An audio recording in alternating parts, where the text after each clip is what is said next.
1862년 9월 2일 당시 미국의 대통령이었던 에이브럼 링컨은 흑인 노예 해방 선언을 합니다.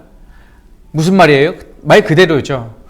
모든 흑인들에게 동일한 권리와 동일한 자유를 선언하는 거예요. 선포하는 거예요. 얼마나 흑인들에게는 기쁜 일입니까? 여러분 상상이나 할 수 있는 일입니까?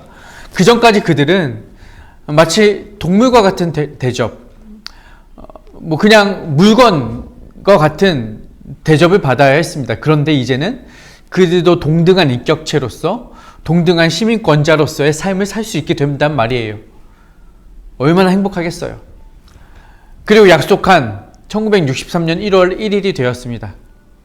자, 이전까지만 해도 12월 31일까지만 해도 그들은 종의 신분이었습니다. 노예의 신분이었어요. 1월 1일이 되어서 그들은 자유의 신분이 되었습니다. 그렇다면 그들의 삶은 어떻게 달라졌을까요? 상상하실 수 있으시겠어요?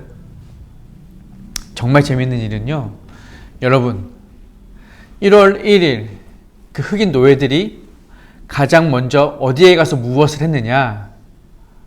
그들은 어제와 똑같이 백인 주인의 집에 가서 청소를 하고 빨래를 하고 설거지를 하고 밥을 합니다. 어제와 똑같이 농장에 가서 일을 하고 말을 먹이 먹이고 마구간을 청소하고 똑같은 삶을 삽니다.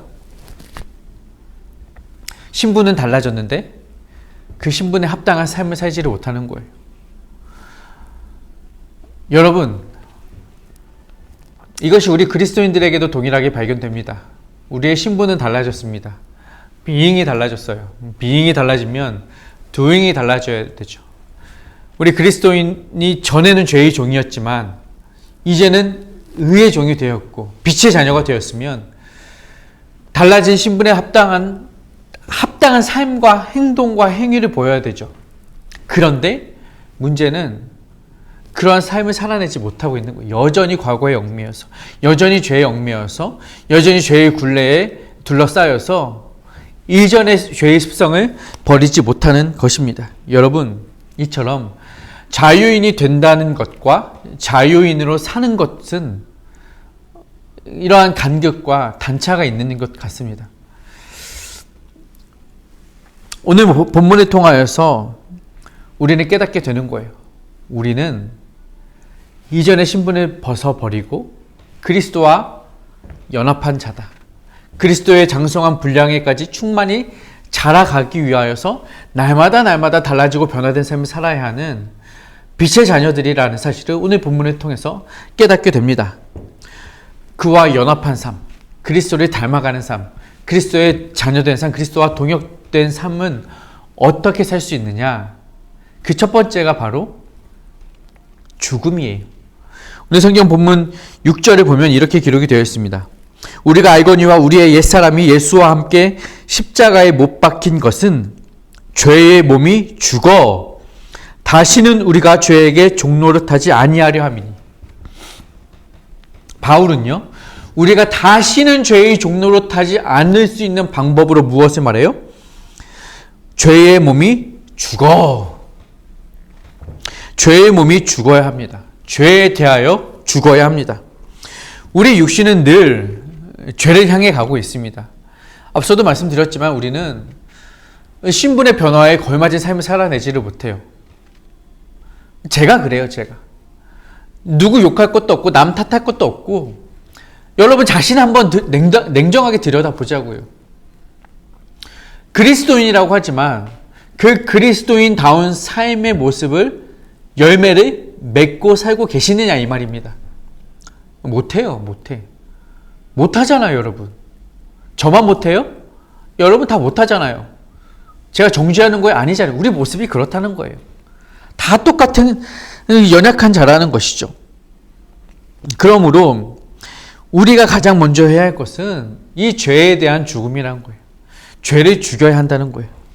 이 죄를 쫓아가지 않도록 날마다 이 죄와 싸워야 한다는 것이에요. 그래서 바울이 말하죠. 나는 날마다 죽노라. 날마다 어떻게 죽어요? 죄에 대하여 죽겠다는 거예요. 죄에 대해서. 나 죄 짓지 않기 위해서 이렇게 매일마다 날마다 힘쓰고 애쓰고 있다라는 것이 바울의 고백입니다. 그리고 여러분, 그렇게 죄에 대하여 날마다 죽는 연습을 해갈 때 비로소 8절에 보면 뭐라고 기록이 되어 있느냐? 만일 우리가 그리스도와 함께 죽었으면, 날마다 죽어서 죄에 대하여 온전히 죽었으면 어떻게 돼요? 또한 그와 함께 살 줄을 믿노니. 여러분, 죄에 대하여 죽으면 그 다음에 우리의 삶이 어떻게 되어요? 사는 거예요. 그와 함께 사는 거예요. 그리스도와 함께 사는 거예요.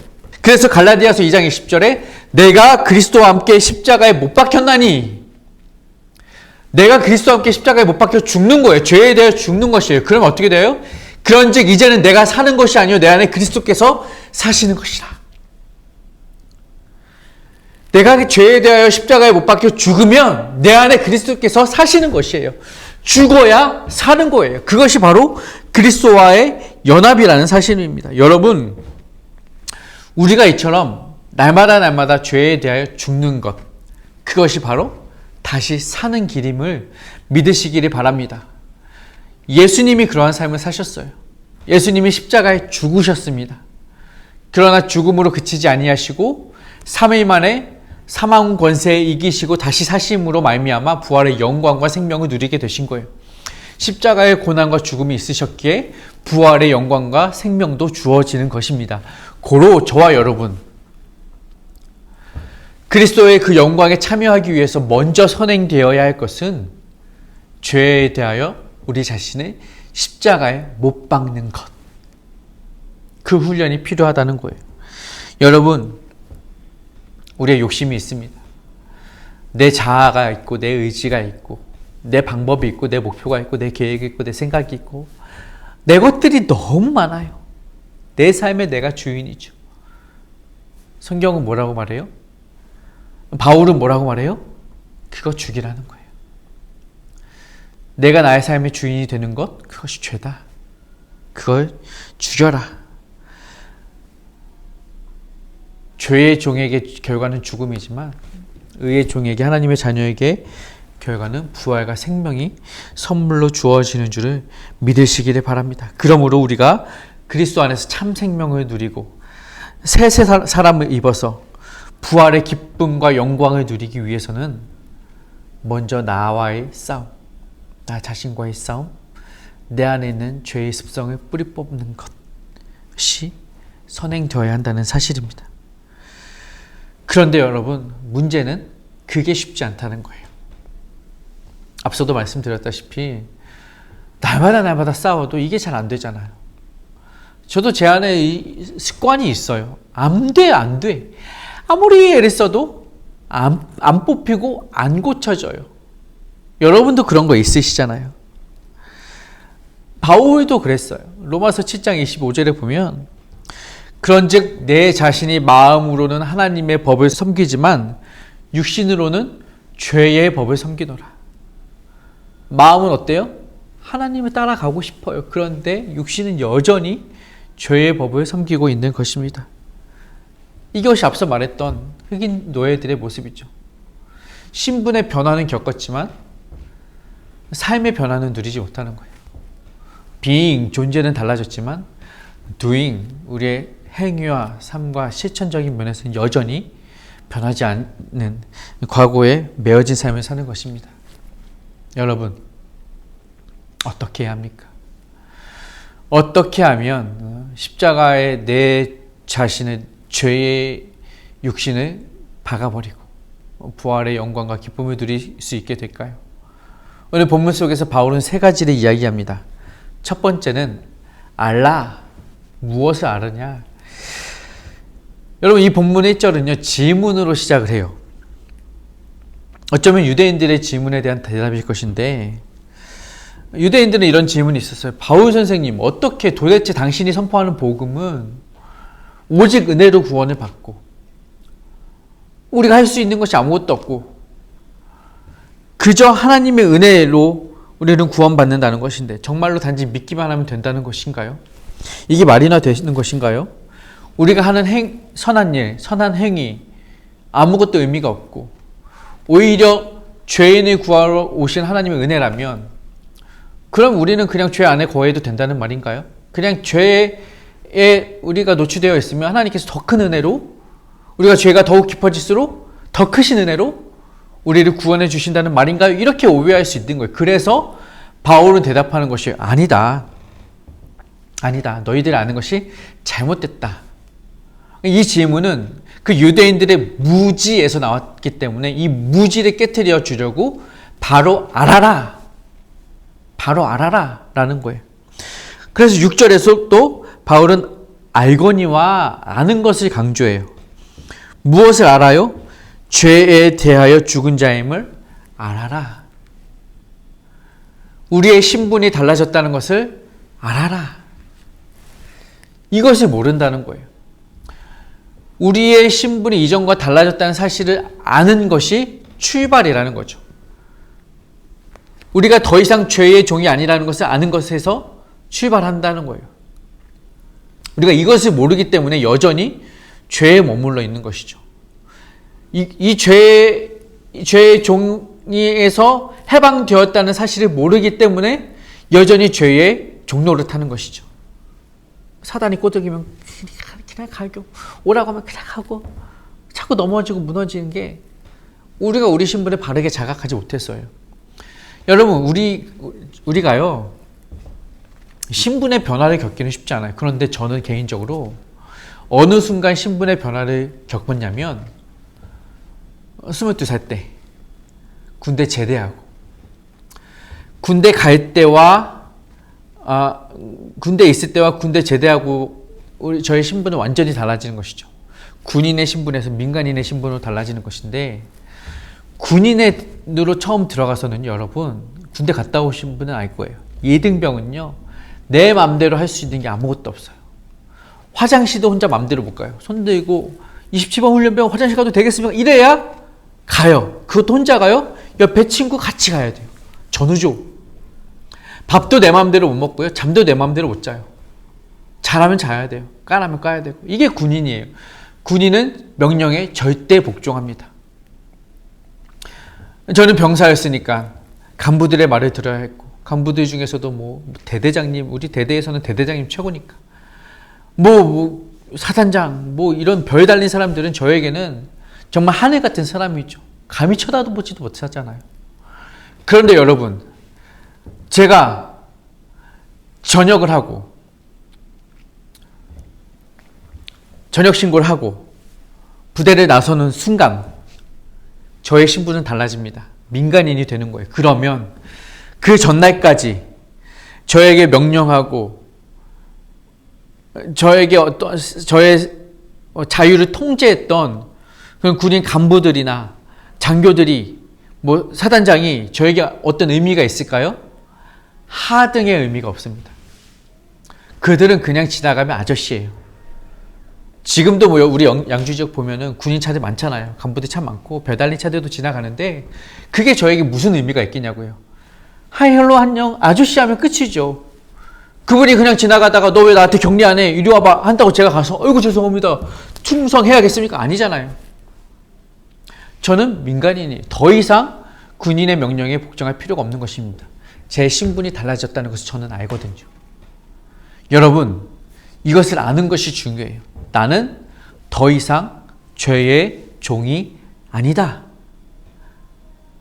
이 사실을 분명히 아는 것. 이것이 우선이어야 합니다. 그리고 두 번째로는 여기다예요. 여기다. 아이다 다음에는 여기다예요. 11절에 보면 이렇게 기록이 되어 있습니다. 이와 같이 너희도 너희 자신을 죄에 대하여는 죽은 자요 그리스도 예수 안에서 하나님에 대하여는 살아있는 자로 여길지어다. 어떻게 여기라고요? 하나님에 대하여 살아있는 자로 여길지어다. 죄에 대하여는 죽인 자요 하나님에 대하여는 살아있는 자로 여기라는 거예요. 아는 정도로 그치지 말고 지식과 개념과 관념에 멈추지 말고 그렇게 여기고 간주하라는 것이죠. 여러분 저와 여러분이 구원받았습니다. 아멘. 그렇다면 우리가 이 구원의 감격을 누리기까지, 우리가 이 신분적인 변화를 받기까지 우리가 할 수 있었던 게 무엇입니까? 여러분은 여러분의 구원을 위하여 무엇을 하셨어요? 아무것도 없잖아요. 아무것도 없습니다. 하나님이 주권적으로 우리를 선택하여 주셨고, 하나님께서 주권적으로 이 구원의 사역을 이루어 가신 거예요. 우리는 그냥 죄만 지었죠. 그런데 여러분, 이 여기다라는 말은 드디어 우리가 우리 편에서 해야 할 일이 생겼다라는 거예요. 무슨 말이냐? 자신을 어떻게 여기다라는 의미예요. 그러니까 하나님께서 우리를 의인이다 라고 선포하셨으면 우리 스스로도 우리를 의인이다 라고 여겨야 한다는 거예요. 하나님 법정적으로 우리를 의롭다 칭하셨으면 나는 의로운 자구나 라고 스스로를 의롭게 여겨야 한다는 거예요. 스스로를 깨끗하고 거룩하고 정결하게 여겨야 한다는 거예요. 나는 더 이상 그런 자리에 있지 않아. 난 달라라고 스스로를 다른 차원의 그 사람으로 살아가셔야 되는 거예요. 그게 doing이죠. 그게 doing이에요. 그냥 단지 긍정적인 생각으로 머리만 가지라는 게 아니라 그 사실을, 그 사건을 그대로 받고 그런 줄로 여기셔야 한다는 거예요. 그러니까 여러분 새 사람이 되셨습니다. 새 사람이 된 여러분의 삶을 그렇게 거룩하게 여기십시오. 여러분 만약에 흰색 와이셔츠 드라이 클리닝 해가지고 맡겨서 주름 쫙 다려진 깨끗한 거 한번 정장에 차려 입었다고 생각을 해보세요. 얼마나 그날 음식 먹을 때도 조심히 먹겠습니까? 식당 가서 앞치마하고 드시지 않겠어요? 고춧가루 하나라도 튈까봐? 여러분 깨끗하게 된 옷을 그렇게 소중히 여기시거든 깨끗하게 되신 여러분의 삶을 그보다 더 거룩하고 소중하게 여기시기를 바랍니다. 진흙탕에서 그러시지 마시고 하나님께서 부어주신 그 은혜를 존귀히 여기시고 나 자신을 거룩하게 여기시기 바랍니다. 그리고 세 번째로는 드리다예요. 드리다. 아이다, 여기다, 드리다. 새 주인에게 우리의 삶을 드리라는 거. 이전에는 죄에게 우리 자신을 내어놓았습니다. 죄에게 종노릇하였던 우리의 삶을 이제는 새로운 주인 하나님에게 우리 삶을 온전히 드려야 한다는 사실입니다.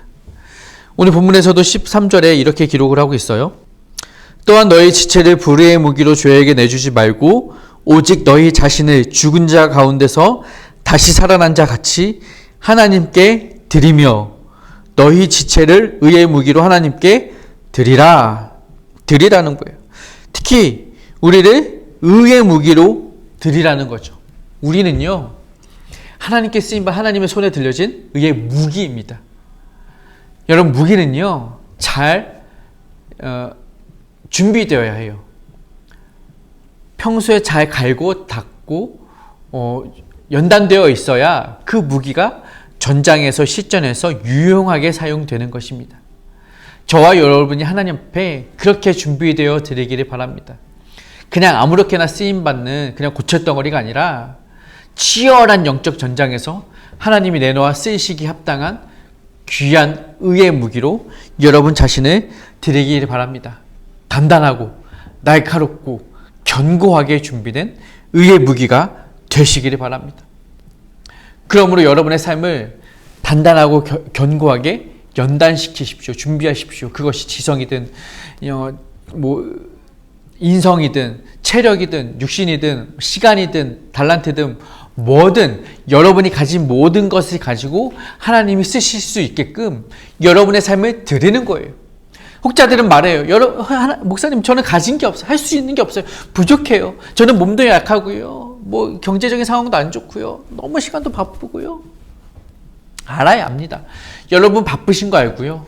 여러분 부족한 거 압니다. 어느 누가 가진 것이 많고 어느 누가 자랑할 것이 많겠습니까? 요즘 다 바쁘고 다 힘들잖아요. 그런데 여러분 하나님은요 여러분에게 많은 것을 가지고 드리라고 하시는 게 아니에요. 드릴 수 있는 것을 믿음으로 드리라는 거예요. 내가 이 작은 것을 드릴지라도 하나님이 쓰시면 크고 놀라우신 일을 하시겠구나라는 믿음으로 여러분의 것을 드리는 거예요. 엄청난 것을 드리셔야만 하나님이 큰일 하시나? 아니에요. 하나님은 큰 것이 필요 없으셔요. 아무리 작은 것이라도 쓰신다고요. 모세를 보십시오. 여러분, 모세의 지팡이가 있었어요. 모세 광야에서 양치고 소모는 그 막대기 하나 있었을 거예요. 45cm짜리 하나. 길 가다가 어디 나뭇가지에서 하나 꺾어서 양치는 걸로 썼겠죠. 그런데 그거 들고 있는데 하나님께서 부르시는 거예요. 너 바로에게 가라. 모세가 대답해, 하나님, 저는 할 수가 없습니다. 입술이 우둔합니다. 할 수 있는 게 자랑할 게 없습니다. 아론을 붙여주시죠. 그리고 뭐라고 해요? 네 손에 든 것이 무엇이냐? 지팡이입니다. 던져라. 뭐가 돼요? 뱀이 돼요. 잡아라. 뭐가 돼요? 지팡이가 돼요. 그 지팡이 가지고 가는 거예요. 그 지팡이 가지고 가서 무엇을 해요? 홍해를 가르잖아요. 그 지팡이 가지고 가서 무엇을 해요? 반석에서 물을 내잖아요. 여러분, 양치는 작은 막대기 하나가 하나님의 일을 이루는 하나님의 지팡이가 되는 거예요. 출애굽기 4장 20절에 모세가 그의 아내와 아들들을 나귀 위에 태우고 애굽으로 돌아가는데 모세가 하나님의 지팡이를 손에 잡았더라. 하나님의 지팡이를 손에 잡았더라. 이전에는 그냥 소모는, 양치는 막대기 지팡이였어요. 그전에는 인간의 지팡이였어요. 그전에는 모세의 지팡이였어요. 보잘것없는 막대기 하나였어요. 여러분, 크고 엄청 기다란 멋진 이런 지팡이 생각하지 마십시오. 요만한 나뭇가지 하나예요. 그런데 하나님이 쓰시니까 어떻게 돼요? 하나님의 지팡이가 되는 것입니다. 여러분, 하나님은요, 작은 것도 쓰시는 거예요. 5,000명 먹이실 때 5,000인분 200데나리온이 필요했습니까? 아니요. 단지 물고기 2마리와 보리떡 5개면 충분했습니다. 하나님은요, 하나님의 일을 하시는데 많은 것을 필요로 하지 않으셔요. 무엇을 필요로 하셔요? 작은 것이라도 드리는 그 믿음으로 일하시는 거예요. 겨자씨 하나만한 믿음만 있어도 이 산을 저리로 옮길 수 있다. 저와 여러분에게 그러한 믿음이 있기를 바랍니다. 믿음으로 드립시다. 나머지는 하나님께 맡겨 올려드립시다. 하나님이 일하십니다. 이렇게 설교하면 꼭 어떤 분들은 오해해요. 저 목사님 또 헌금 드리라고 합니다. 그게 아닙니다. 하나님은 여러분의 헌금을 기다리시지 않으세요. 여러분의 희생과 믿음을 기다리고 계십니다. 오늘 말씀을 통하여서 연합의 교리를 보았습니다. 예수 그리스도의 십자가의 죽음과 부활은 복음의 양대 축을 구성하고 있습니다. 죽음 없이는 부활도 없고 부활 없이는 죽음도 없습니다. 의미 없습니다. 여러분, 그러므로 저와 여러분도 그 부활의 기쁨과 감격을 누리시기 원하신다면 십자가의 죽음도 기꺼이 받으실 수 있어야 하는 것입니다. 저와 여러분, 그리스도의 그 부르심에 합당한 삶을 살기 위해서 우리가 이전에 가졌던 신분의 변화, 비잉의 변화에 멈추지 않고 doing, 우리의 행위론적인 삶의 변화까지도 이루어 가시기를 바랍니다. 그리고 그러한 그리스도와의 연합의 삶을 위하여서 우리가 해야 할 일은 첫 번째, 아는 것입니다. 내가 더 이상 죄의 종이 아니라는 사실을 분명히 아시기 바랍니다. 그리고 나 자신을 하나님에 대하여 산 자로 여기시기 바랍니다. 거룩하고 존귀한 자로 여기시기 바랍니다. 그리고 마지막으로 하나님께 여러분의 삶을 드리십시오. 의의 무기로, 하나님의 손에 합당한 도구로 여러분의 삶을 드리십시오. 주님이 여러분을 사용하셔서 하나님의 크고 놀라운 일들을 이루어 가실 줄로 믿습니다.